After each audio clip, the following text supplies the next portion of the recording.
안녕하세요. 1500만 주식 투자자 여러분, 공부하는 주식 투자자 공주튜브입니다. 2024년 11월 7일 목요일 2차전지 소식입니다. 미국 대선 결과가 모든 이슈를 다 덮어버렸습니다.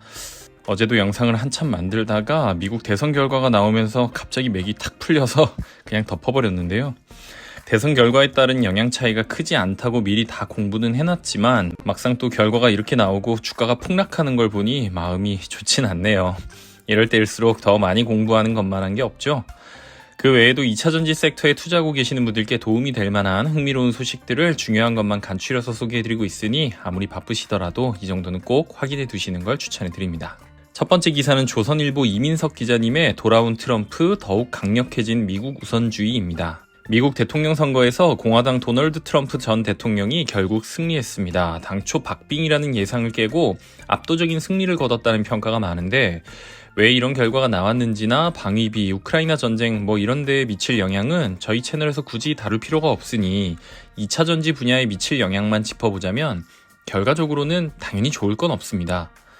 트럼프는 지속적으로 바이든 정부가 실시한 인플레이션 감축법에 대해 비판해왔고 폐지하겠다라는 입장까지도 밝혀왔으며 보조금은커녕 친환경 차로의 전환에 투자하는 비용을 아껴 내연기관차 제조에 지원하고 탄소 배출량 감축 정책도 철회, 태양광, 풍력 같은 재생에너지 산업 지원을 줄여 석유, 천연가스, 석탄 산업의 활성화와 연방 토지 내 시추 허가 확대 등 화석연료 기반의 에너지 정책을 추진하겠다고까지 밝힌 상황입니다. 뭔가 2차전지 섹터에 투자하고 계시는 분들 입장에서는 하나하나가 다 등골이 서늘해지는 공약들이죠. 우리나라 2차전지와 전기차 기업들의 입장에서 가장 중요한 지역이 북미인데 트럼프의 당선으로 앞으로의 상황이 어떻게 흘러갈지 걱정이 많습니다. 실제 주가도 이를 반영해 어제 오늘 2차전지 관련 기업들의 주가가 엄청나게 빠지고 있는 상황이네요. 다만 그동안 몇 차례 언급해드렸던 대로 트럼프의 당선에도 불구하고 IRA를 폐지하거나 크게 흔들기는 어려울 것이라는 예상도 많습니다. 기본적으로 정책을 바꾸려면 의회를 통과해야 하는데 대통령 선거와 함께 치러진 선거에서 상원은 공화당이 52석으로 과반은 넘겼지만 하원은 208석으로 과반에 못 미치는 상황입니다. 만약에 미친다 하더라도 한국 기업들이 투자하고 있는 주요 지역들의 공화당 의원들 입장에서는 지역 일자리와 관련된 부분이라 IRA 폐지, 축소에 표를 던지기는 현실적으로 어려운 입장이고요. 오히려 불확실성 해소와 대중국 강경기조 강화로 한국 기업들에게 유리할 수도 있다라는 평도 많습니다. 자동차 산업이라는 것이 포기하기에는 관련된 기업과 종사자들이 엄청나게 많고 이 산업에서 중국을 배제하면 같이 갈 수 있는 파트너는 한국밖에 없다라는 거죠. 하지만 그래도 트럼프가 트럼프인지라 무슨 예상치 못한 돌발 상황이 또 생길지 걱정이 안 될 수가 없긴 하네요. 관련 상황 예의주시하면서 바로 전달해드리도록 하겠습니다. 두 번째 소식은 2대12 박민 기자님의 현대기아차 미국 10월 판매량 역대 최다 기록 내년에도 잘 달린다입니다. 4일 현대기아차 양사는 지난 10월 한 달간 미국에서 14만 7,613대를 판매했다고 밝혔습니다. 전년 동월보다 17.4% 증가한 수준으로 올해 들어 가장 큰 성장률입니다. 역대 10월 판매량 기준 최고치이고요. 특히 하이브리드 차 판매량이 크게 늘었습니다.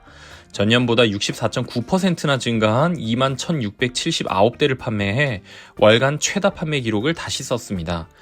전체 판매량의 하이브리드 차가 차지하는 비중도 14.7% 역대 최고 수준을 보였고요. 전기차 수요 둔화에도 불구하고 전기차 판매량도 전년보다 증가한 것도 눈에 띄는 특징입니다.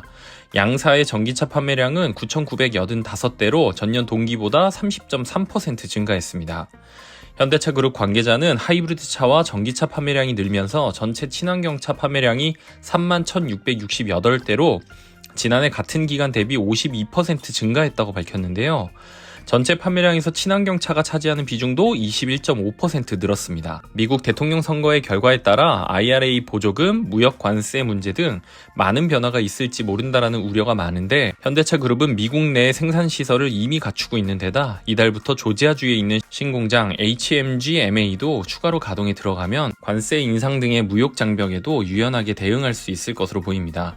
일단 전기차 수요 둔화에도 불구하고 현대기아차가 견조한 매출을 올리고 있다. 이 정도만 체크해 두시고 미국 대선 결과에 따라 향후 상황이 어떻게 흘러갈지는 계속해서 같이 살펴보시죠. 마지막 소식은 전자신문 정현정 기자님의 LG엔솔 배터리 소프트웨어 사업화 현대차와 사용료 협상입니다. LG엔솔이 배터리 소프트웨어 사업에 본격적으로 착수했습니다. 현대자동차와 배터리 상태를 진단하는 소프트웨어를 놓고 이용료 협상에 나선 것으로 파악되는데요.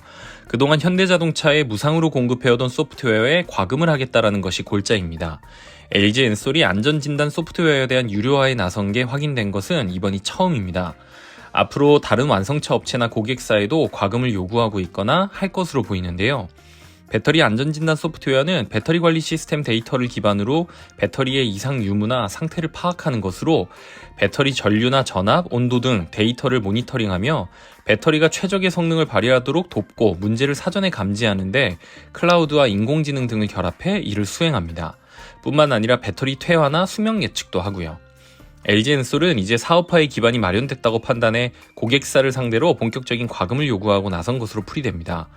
다만 그동안 배터리와 함께 소프트웨어도 같이 보급해온 만큼 기존에 없던 비즈니스 모델을 완성차 고객사들에게 얼마나 요구할 수 있을지가 관건입니다. 당연히 무료로 해주던 걸 갑자기 유료로 전환한다고 하면 돈 내기 싫겠죠. 물론 성공한다면 새로운 수익 창출 모델이 될 수 있겠지만요. LG 엔솔은 소프트웨어 외에도 배터리 안전진단 분야에서 적극적인 특허권 행사도 할 예정입니다. BMS 분야에서 8,000개 이상의 특허를 보유하고 있어 전 세계 배터리 업체 중 가장 많은 특허로 평가되는데 완성차 업체의 소프트웨어 무단 사용에 대한 대응이나 특허 소송 무기로 활용할 수 있을 것으로 보입니다. 전기차 화재로부터 대두된 배터리 관리 시스템의 중요성이 LG 엔솔에게 어떤 새로운 사업 기회를 제공해 줄 수 있을지 계속해서 주목해 보도록 하겠습니다. 오늘 준비한 소식은 여기까지입니다. 조금이라도 도움이 되셨다면 좋아요만 한번 부디 꾹 눌러주시면 영상을 만드는 데 정말 큰 힘이 될 것 같습니다. 구독까지 해주시면 앞으로도 좋은 정보 전해드리겠습니다. 감사합니다.